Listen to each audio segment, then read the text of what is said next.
Hello everyone and welcome to Easy English with Joanna. Today we are going to talk about some common mistakes my Spanish students make when speaking English, and let's see if you make these mistakes too and how we can fix them. But first of all, tell me this. Do you find yourself thinking what you want to say in Spanish and then translating it to English?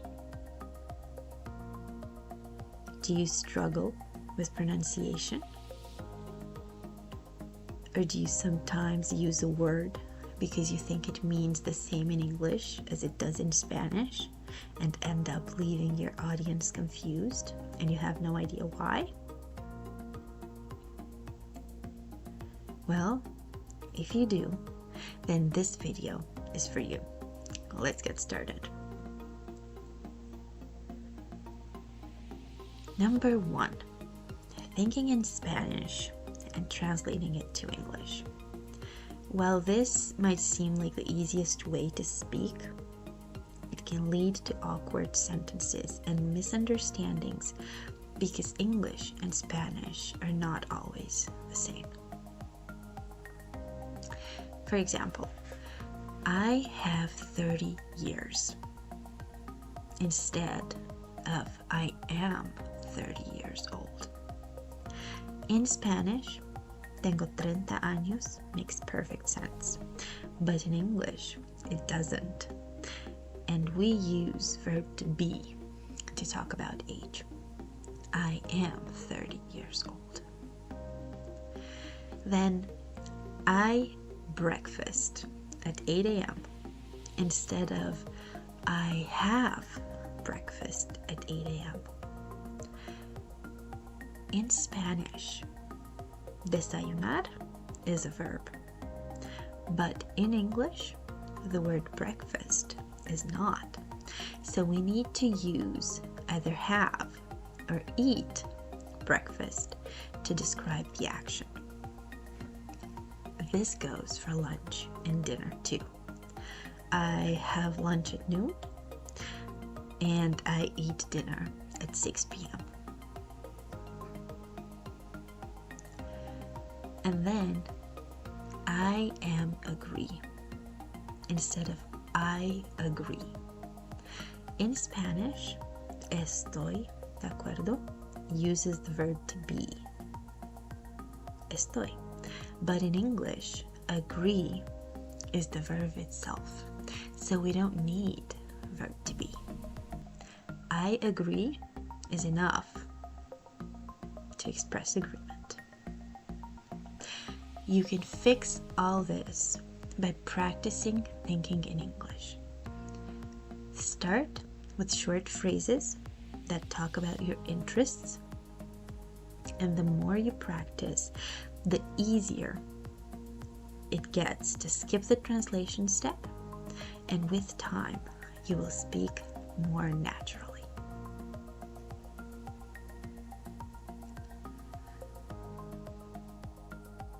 Number 2, pronunciation.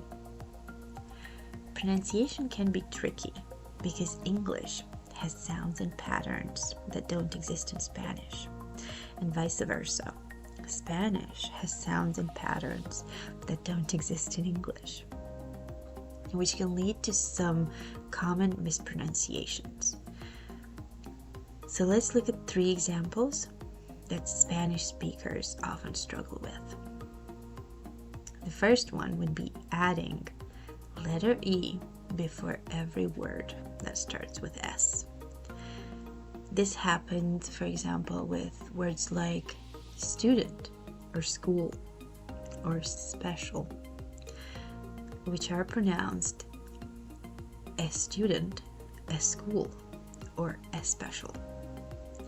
This is because in Spanish, most words don't start with an S, followed by a consonant. How to fix this? Practice saying these words by skipping the E entirely. And just try starting directly with S. Student, cool and special. You should try it. The best way to get a handle of this is to practice. Now, the TH sound.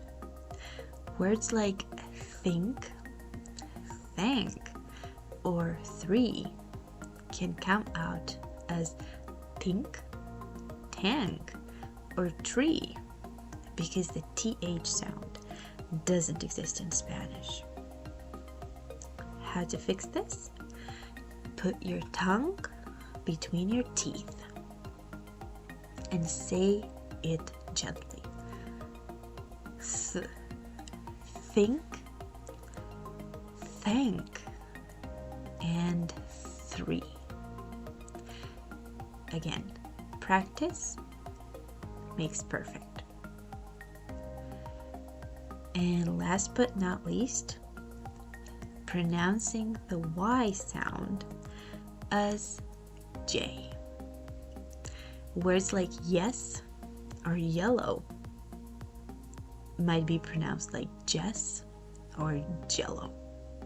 And this happens because in Spanish, the Y sound, what you call Y, is usually pronounced as a J. Jota. How to fix this? Think of it more like an I Latina than an Y. Maybe this will help. And try practicing again. Instead of saying yes, say yes. Instead of saying jello, say yellow. Instead of saying yesterday, say yesterday. I had a meeting with my boss. You see, understanding these common challenges is the first step to improving your pronunciation. And consistent practice and making the effort to focus on the sounds you struggle with will lead to steady progress over time.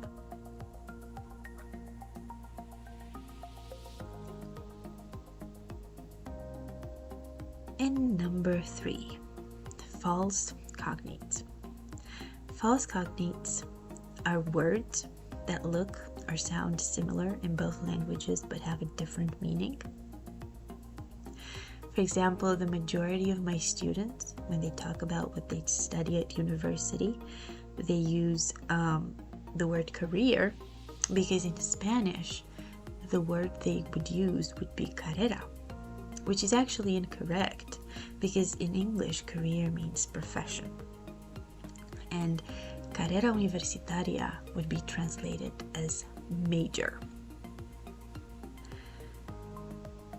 The same with other words too, like for example, using fabric to translate fábrica, when in English fabric actually means tela. And the word for fábrica would be factory. Or the word facility, which is used to translate facilidad, which actually means building. For example, military facility. And the English translation of facilidad would be ease. So how do you fix this? Learn these the false cognates and how to use them in the correct context. Focus on one false cognate at a time. Write sentences using the correct English word and the Spanish version in their proper context. For example, my major is industrial engineering versus mi carrera universitaria es ingeniería industrial. Practicing side-by-side comparisons like this will help you avoid mixing them up. And now, let's recap what we've learned today. I'll give you a sentence with a mistake, and let's see if you can fix it. pause the video to think, and then hit play for the answers. Let's start with number 1. I have 25 years old.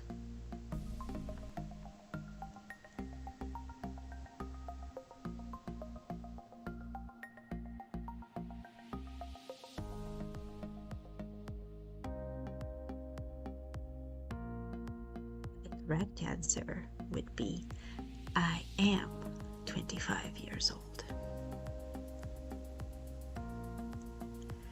Number 2.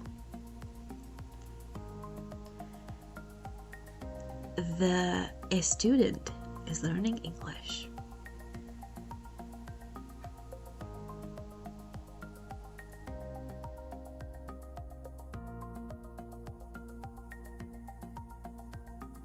The correct answer would be the student is learning English.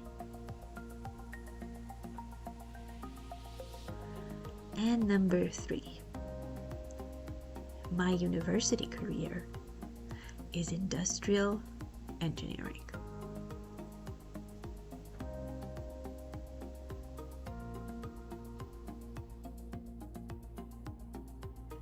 The correct answer would be my university major is industrial engineering.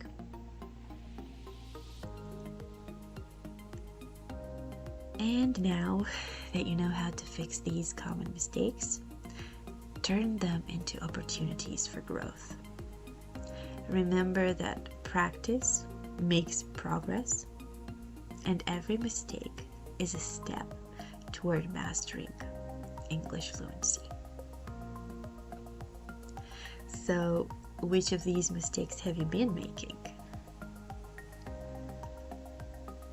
Tell me in the comments below, and let's continue this journey together. Don't forget to like, share, and subscribe for more tips. And thanks for watching. I really appreciate each and every one of you. Bye for now.